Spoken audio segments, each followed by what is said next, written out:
Welcome back to the deep dive.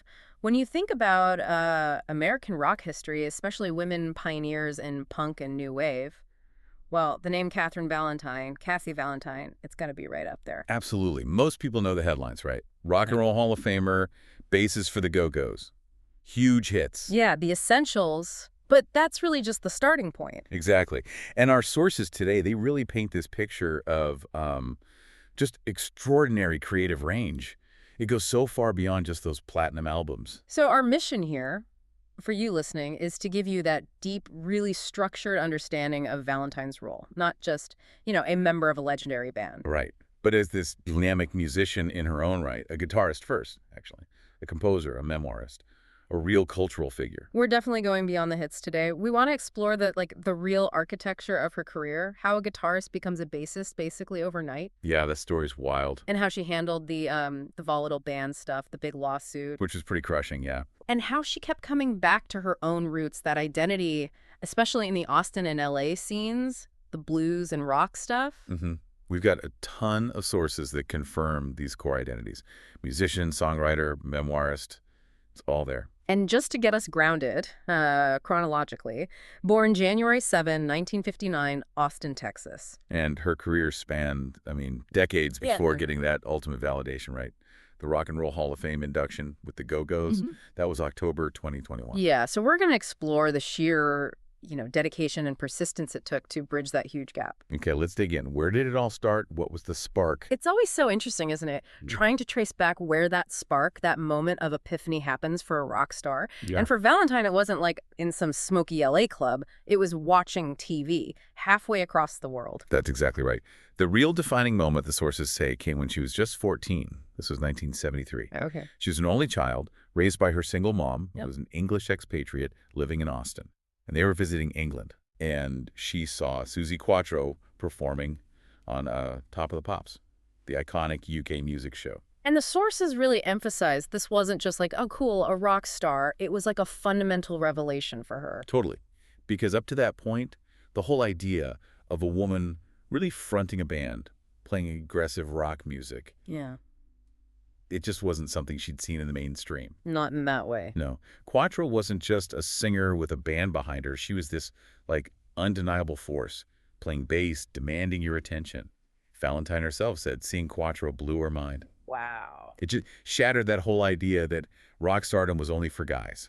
And that realization, well, it pretty much set her on her path right then and there. So that moment, that cultural lightning strike, it translated pretty quickly into action. And even a change in schools. Yeah, pretty much right after. In 9th grade, she switched from public school to this alternative school called Greenbrier. And that's where she started playing guitar. And it moved fast. She got an electric guitar, got an amp as soon as she was back in Austin. Yeah. And then she just started diving into the local music scene. And that Austin scene in the late 70s, it was incredibly rich, wasn't it? It wasn't just punk starting up. There was so much Texas blues, rockabilly history there. Oh, absolutely. Yeah. And that's such a crucial piece of her musical DNA. Yeah. She explicitly credits that Austin scene for giving her such a diverse background. She names names, right? Oh, yeah. Jimmy Vaughn, the Fabulous Thunderbirds. Huge influences on her guitar playing. So she had these chops rooted in blues, which is, pretty different from the kind of stripped down 3-chord punk that was also blowing up. Gives her a different flavor from maybe some of her LA contemporaries later on. Definitely. And, it gave her credibility locally, too. And there's that great little story connecting her to Texas music royalty, Doug Sahm. Yeah, the Sam story is fantastic. It says a lot about that Austin community feel. Doug Sahm, Sir Douglas Quintet, legend. Right. He let her sit in with his band just to play the Chuck Berry tune, Carol. Wow. Talk about pressure. Right. Getting up there with a Texas icon, just nailing a Chuck Berry riff. It shows she wasn't just some kid hanging around. She was already seen as a dedicated guitarist, accepted by the local scene, even though she was young. So she's soaking up this Texas blues foundation, but then punk rock hits. That wave was just unavoidable, wasn't it? Totally unavoidable. And it gave her the energy and the structure for her first real bands. Inspired by the Ramones, Blondie, The Usual Suspects. Yeah, exactly. The energy, the DIY attitude. So she forms this punk band, the Violators, in Austin. This is around 1978. Okay. And they were right in the thick of it locally, playing at Raoul's, which was Austin's very first punk club. Bowls, legendary spot. Yeah, it was a real crucible for Austin punk. And that's where she really honed her identity as a guitarist and a songwriter, long before bass was even on the radar. Which leads us right to the move. She heads to L.A., age 19, late 78. Yep, packed her bags for L.A., and she didn't go alone, musically speaking. She brought those collaborations with her. Right, she teamed up with Carla Olson again, from the Violators. Exactly. They co-founded the Textones. And the Textones weren't just messing around. They were a serious working band. They put out some singles. They did. 2 singles. Yeah. One even featured an unreleased Tom Petty song, which tells you something about the kind of connections and material they had access to. That's pretty cool. Yeah. She left the band in 1980, but that period was absolutely foundational. It really cemented her as a songwriter. And this is where it gets really interesting, right? The songs she wrote back then, as a guitarist in this pre-fame band, they ended up being huge later on. This is probably the single most important point about her early career. It's about the long game of intellectual property. Okay. So first, Phil Seymour records her song, We Don't Get Along, on his 1980 solo album. That already proved her stuff was commercially viable. Right. But the really critical thing the sources highlight is that the Go-Go's later recorded that same song, We Don't Get Along, and 2 other songs she'd written or developed back in her Textones days. The massive future hit Vacation. Wow. And Can't Stop the World. So her contribution to the Go-Go's wasn't just stepping in on bass. She brought a briefcase full of songs with her. Exactly. Proven pre-existing intellectual property.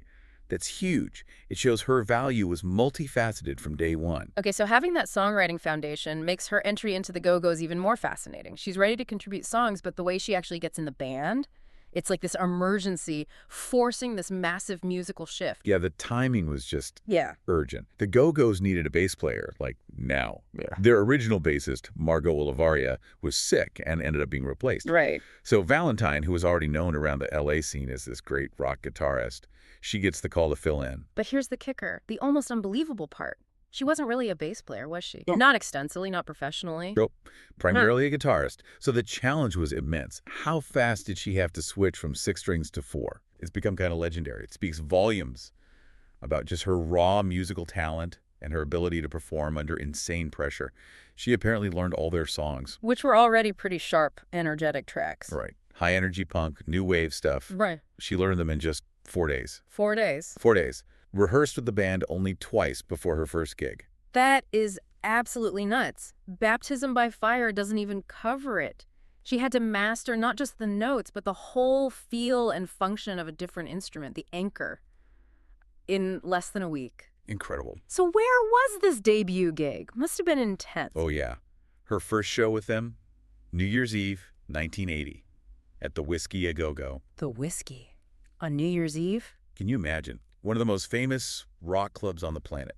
Biggest party night of the year, with a band that was already getting serious buzz. She must have killed it. Had to have, because they asked her to join permanently almost immediately after that gig. Wow. And then, just a few months later, March 1981, the Go-Go's sign with IRS Records.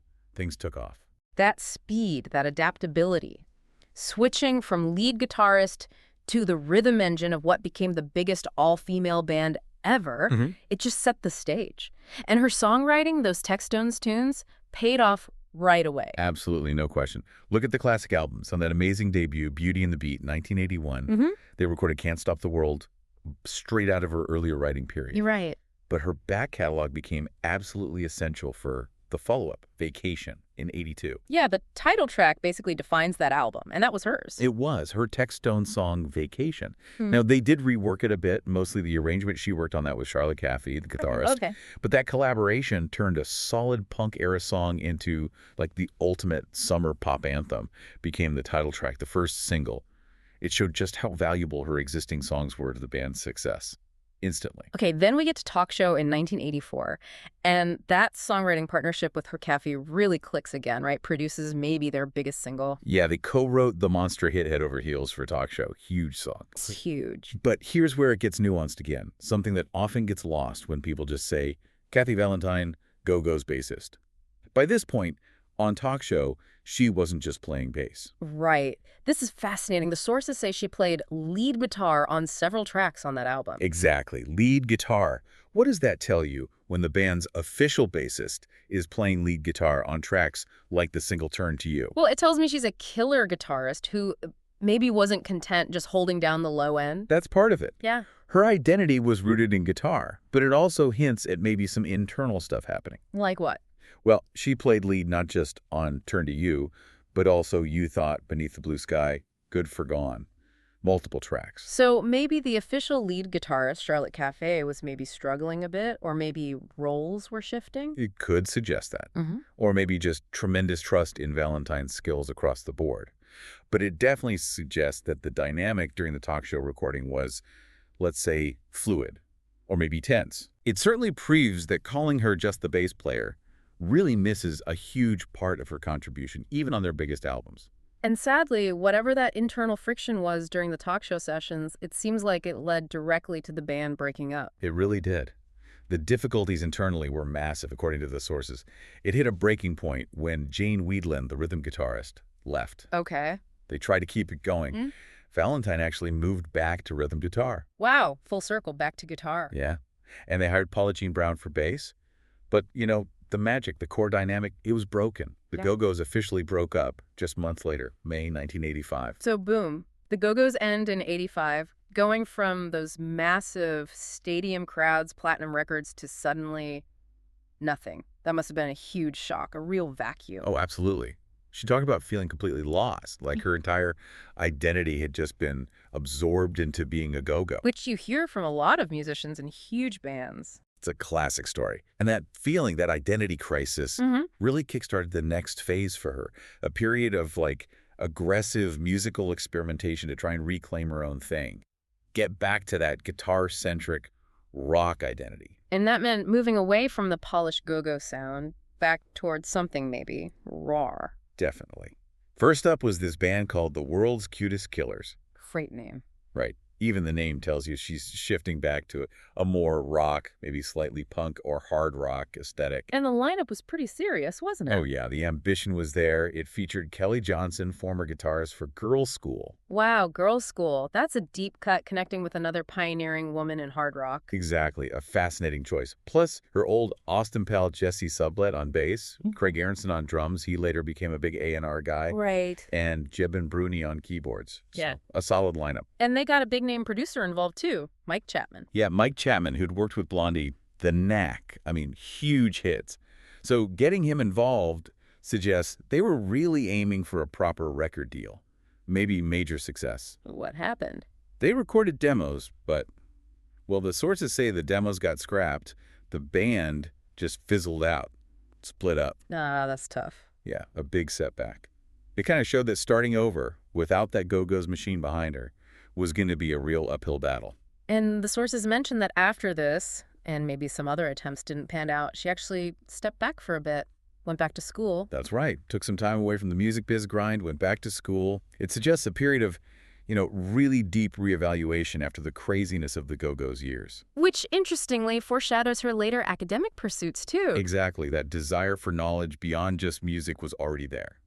But the music kept pulling her back in, didn't it? Which leads to this really long-running project, the one that seems closest to her blues and roots rock heart, the BlueBonnets, and then the Delphines. Yeah, this partnership with Dominique Davalos, who's a singer and bassist, started way back in 1992. And it's incredibly important because it shows her commitment to these genres, the stuff she grew up on, separate from pop. So the BlueBonnets started as a blues thing. Pretty much, a blues-based group. They had some lineup changes over the years fans really point to when Pinky Turzo came in on lead vocals as a kind of high point.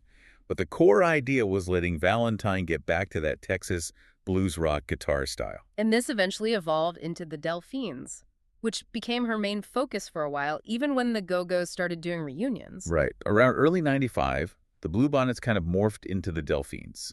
That became the main Valentine Davalos band. They put out 2 albums, a self-titled one in 97 and Cosmic Speed in 2001. Okay. And the crucial thing here, thinking back to that identity crisis, is that Valentine was apparently really determined to keep the Delphines going, even as the Go-Go's reunion tours were happening. So like consciously building and maintaining something separate, her own thing. Yeah. Exactly. An independent creative identity away from the big pop machine. And that desire for creative control for her own voice, that must have led directly to her solo album Light Years in 2005. Oh, for sure. Light Years was hugely ambitious. She co-produced it, wrote everything, arranged it, played guitar, sang the whole deal. Her chance to really show off all those skills, lead guitarist, singer-songwriter, outside of any band structure. Totally. And just look at the guest list she pulled together for that record. It says so much about the respect she commanded in the wider rock world, beyond just new wave. Yeah, who played on it? Get this. Ace Frehley from Kiss on guitar. Ace Frehley. Wow. Gilby Clarke from Guns N' Roses. Craig Ross, who plays with Lenny Kravitz. And then drummers Clem Burke from Blondie and Pete Thomas from Elvis Costello's Attractions. That is a serious lineup. Heavy hitters. Right. It totally validates her standing as a serious rock musician, period. Not just a pop star from the 80s. Shows she could hang with anyone across different rock genres. And eventually, that deep connection to roots rock, to her origins, it pulled her back home physically, didn't it? Back to Austin in 2006. Yeah, the homecoming. Moved back to Austin to live full-time. And it wasn't just personal, it was professional, too. She immediately started getting recognized locally again. Covers of local magazines. Yep. Texas Music, the Austin Chronicle, Austin Woman, all featured her. Really highlighted her reconnecting with that scene. And that reconnection got cemented with a big local honor a few years later, in 2014. Yeah, inducted into the Austin Music Hall of Fame, which is great in itself. But get this. Who inducted her? Who? Members of Blondie. Debbie Harry, Chris Stein, and Clem Burke. No way! That's amazing. Talk about full circle. Her punk heroes inducting her into her hometown Hall of Fame. Incredible, right? Such a perfect recognition of her roots by the very people who inspired her way back when. And the BlueBonnets reformed then, with a real Texas focus, still keeping that blues rock thing going. Yep. She and Dominique Davalos got the BlueBonnets going again, but this time with a proper Austin lineup. Brought in great local players like guitarist Yves Monzes. And they've been active since, putting out records. Oh, yeah, consistently. Released Boom Boom Boom Boom in 2010, Play Loud in 2014, Tone Wrecker in 2017. They even toured opening for the Waterboys across the U.S. in 2015. Wow. So it's not just a side project. It's a real working band. Absolutely. It proves her commitment to that genre, regardless of what else is happening. It's clear where her musical heart is. Okay, so while Valentine is busy rediscovering her roots, building this blues rock identity back in Austin, the pull of the Go-Go's, that massive legacy, it's still there. And the reunions got pretty complicated, didn't they? Even volatile. Yeah, the reunion path was definitely not smooth. The first ones were kind of brief, you know. They got back together briefly in 1990, did some shows, put out a greatest hits CD, then split again. Okay. But when they got back together again in the mid-90s, Valentine's songwriting actually became really key to making the reunion financially viable, it seems. How so? They had new chart success. In the UK, surprisingly. That's right. She co-wrote a new song, The Whole World Lost Its Head, for the compilation Return to the Valley of the Go-Go's. And that song became their highest charting single ever in the UK. Wow, really? Higher than the big 80s hits? Apparently so, in the UK charts. It showed the creative spark was still there, and maybe there was still an audience. Which led to a proper comeback album. Yeah, that success kind of paved the way for the 2001 album, God Bless the Go-Go's. And after that, they toured pretty extensively for a number of years. Things seemed okay for a while. But those internal tensions, the ones that were maybe hinted at back during the talk show era, they eventually resurfaced, leading to a really public, messy split in the early 2010s. Yeah, this is the really difficult chapter. The sort of trigger, oddly enough, was a physical injury. Valentine broke her wrist in 2012. Ouch. Yeah. So she obviously couldn't play the summer tour that year, and she was replaced temporarily. But the temporary replacement ended up becoming permanent. In March 2013, the official Go-Go's website just put out a statement saying she was out. Cited irreconcilable differences. Irreconcilable differences. That phrase can cover a lot of ground. It sure can. Yeah. And in this case, it clearly wasn't just, musical disagreements or wanting to go separate ways amicably. It led straight to a major lawsuit. Right. She sued the rest of the band. This wasn't just walking away, it was a fight. What was the core of the lawsuit? It got really serious. She sued them in May 2013.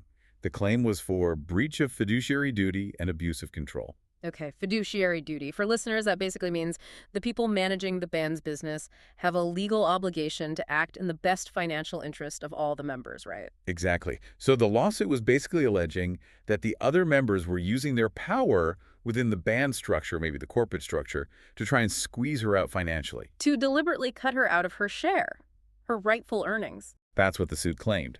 An attempt to deprive her of her position and interest in the group, including her full 20% share of the band's income and benefits. So, yeah, it suggests the irreconcilable differences were really fundamentally about trust, control, and money. Deep stuff. That's incredibly rough. How did it get resolved? Did it go to court? No, like most of these high-stakes band disputes, it was settled privately, out of court, sometime in early 2014. But the damage was clearly done. The trust was broken. Oh, definitely. Yeah. You could feel the tension. The proof was when they announced a farewell tour for 2016. Valentine was very noticeably not part of that lineup. It really looked like that was it. The end of her time with the Go-Go's, for good. So if the lawsuit created this huge, bitter divide, what could possibly bring them back together just a couple years after that? What force was that strong? Well, ironically, it was the very thing they'd been fighting over. Their songs, their shared legacy, their intellectual property. How did that work? Broadway. In 2018, a musical called Head Over Heels debuted on Broadway. Ah, I remember that. Based on some old texts, but said to go-go songs. Exactly. Based on Sir Philip Sidney's Arcadia, believe it or not, but the entire score was Go-Go's hits and some Belinda Carlisle solo stuff too. And Valentine's songs like Head Over Heels and Vacation were obviously central to it. So a big Broadway show that creates a huge amount of new interest, new publicity. It almost demands the classic lineup be seen together, doesn't it? For validation, for promotion. That seems to be the strategic read, yeah. Yeah. The musical success basically put their brand back in the spotlight in a massive way. It made their shared history valuable again, maybe valuable enough to overcome the personal issues. And it worked. It brought Valentine back. It did. Directly because of the musical success, Valentine officially rejoined the band. They played their first show back together as the classic five-piece lineup in 6 years at the Bowery Ballroom in New York, January 2018. She confirmed she was back in February. And then they started making plans again. Planned tours, got derailed by COVID in 2020 like everyone else, but then announced a big UK tour with Billy Idol for 2022. The classic lineup was back. Incredible turnaround. Okay, before we get to her writing and everything else, we have to loop back to that songwriting point again. We mentioned Vacation started as a Textone song. Right. That original version, the pre-Go-Go's version, has actually had its own resurgence recently, hasn't it? Like 4 decades later. Yeah, this is such a cool example of how creative work can just endure. That original Textones recording of Vacation, the grittier, punkier version she wrote way back when she was just a guitarist in this relatively unknown band. Yeah. It got picked as the theme song for the Starz cable series Hightown, which debuted in May 2020. No kidding. That's fantastic. Isn't it? It's just this amazing testament to how good that original song was and how durable good songwriting can be. It proves that valuable IP, valuable art, it finds a way. It can find a new life, generate new income, decades after it was created, even the first version. So the last decade or so for Valentine, it really shows this incredible evolution, doesn't it? This focus on more intellectual pursuits, reflection. She's not just resting on the rock star laurels. She's actively studying. Yeah, that return to academia we mentioned earlier, it wasn't just a brief thing. She's seriously working towards finishing an interdisciplinary degree, English and Fine Arts. Okay. And you can really see how that academic discipline, that focus on language and structure, probably directly fed into the quality of her memoir. Right, All I Ever Wanted, which got fantastic reviews when it came out. Universal praise, pretty much. It was published by the University of Texas Press. In March 2020, she'd signed the deal back in 2016. It hit #1 on Amazon's rock biography chart. Wow. And the praise wasn't just for, the gossipy band stuff. Yeah. People really responded to the quality of the writing itself, the honesty about her whole journey, the punk scene, addiction struggles, finding her own voice outside the Go-Go's machine. It really cemented her identity as a serious writer. And she's used those writing chops elsewhere, too, hasn't she? Not just the memoir. Yeah, absolutely. She started writing music reviews for The Talkhouse. Which is cool, right? Stepping into that critic role, offering her unique perspective as someone who's been deep inside the music industry. Yeah, seeing it from both sides. Exactly. And beyond the writing, she seems to have really embraced public speaking, advocacy work, Yeah. using her platform. Definitely. She's done keynote speaking for some pretty significant organizations. The American Heart Association's Go Red for Women event, for example, and also the MEOW conference. MEOW. What's that? It stands for Musicians for Equity, Opportunity, and Women. Really focused on supporting women in the music industry. Ah, okay.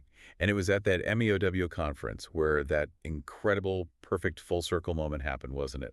The Suzi Quatro connection. This is just the emotional payoff, isn't it? In 2013, at that conference, Kathy Valentine, the teenage girl whose world was rocked, seeing Suzi Quatro on TV back in '73, she got to present a Valor Award to Suzi Quatro. Wow. That gives me chills. Right. It's just this perfect connection. The spark from 1973 directly leading to this moment of recognition and respect 40 years later. The student honoring the master. It powerfully underlines that whole theme of female representation in rock. Absolutely. And she didn't just honor past heroes, she worked to help the next generation, too, as a musical director. Yeah, also in 2013, she put together this all-female all-star band for the Experience Music Project's now Mopop Women Who Rock exhibit. Okay. She acted as musical director, brought in influential musicians, singers, really used her position to create a platform and showcase female talent. Again, pushing back against that historically male-dominated industry vibe. And on a more personal entrepreneurial level, her return to Austin involved more than just music, right? There was a business venture, too. That's correct. For a few years, she and her then-husband, Stephen Weisberg, were partners in a place called the Townsend. I think I remember hearing about that, a bar and venue downtown. Yeah, pretty stylish place. It was a bar and performance venue, operated from 2016 to 2020. So she was really investing back into the Austin cultural scene, providing a space for live music, being part of that ecosystem. So all these different threads, the music, the writing, the advocacy, the business, it all kind of comes together, leading to that ultimate recognition for her core work with the Go-Go's. Exactly. After the long journey, the ups and downs, the lawsuits, the reunions, the validation finally arrived. October 30, 2021. Kathy Valentine and the rest of the Go-Go's were inducted into the Rock and Roll Hall of Fame. Finally, a recognition of just how pioneering they were, how much they changed things for women in rock. Absolutely. It was long overdue for many people. And how did they celebrate? They did a special show, right? They did. The absolute perfect celebration, a special show at the Whiskey a Go-Go in December 2021. Back at the Whiskey, where she had that insane 4-day prep debut gig all those decades ago. Exactly. Yeah. Closing that massive loop, unfortunately, some subsequent dates got canceled because of a COVID case in the touring party, but that moment, celebrating the Hall of Fame induction back at the Whiskey, that really sealed it. Her place in rock history, undeniable. Hashtag OUTRO. So if we try to wrap up this deep dive on Kathy Valentine, the big theme that just keeps jumping out is, well, it's versatility, isn't it? Oh, yeah. And this constant process of self-definition. Absolutely. She starts as a guitarist, becomes the bassist and anchor for this massive pop band, like impossibly fast. Right, and brings this huge songwriting contribution with her, stuff written before she even joined. Yeah, generating those massive hits, then navigating that whole post-fame identity thing by going back to her blues rock roots. And crucially committing to the writing, the academic side, really building a multifaceted identity. Yeah, and if you connect that to the bigger picture, her story really shows a value of just creative persistence, especially the work done outside the big spotlight. And her willingness to fight for her own value, right? Even through that really tough lawsuit, it showed this dedication to, like, creative and financial self-sovereignty. Definitely. And that fight for identity, combined with the discipline she clearly developed, that led directly to the success of that incredible memoir. Yeah. And just the fact that Vacation, a song she wrote for the Textones, a band she left before the Go-Go's even hit big, that song is not only the title track of a huge album, but is still finding life now as a theme song for a TV show. 40 years later. It's just such a powerful lesson, isn't it, about the enduring value of creativity, about intellectual property. It makes you think the art we create, maybe when we feel it matters least, maybe that's the stuff that lasts the longest. So the big thought maybe to leave you, the listener, with is this. How often do we overlook that earliest creative work? That thing you're doing now, maybe for some small project you think won't go anywhere, it might actually contain the most essential, the most durable, creative DNA of your entire life's work. It's a real argument for just valuing every single thing you create, no matter how small the stage feels at the time. You just never know when the world might finally catch up and decide that first raw vision is ready for its close-up or, its theme song moment.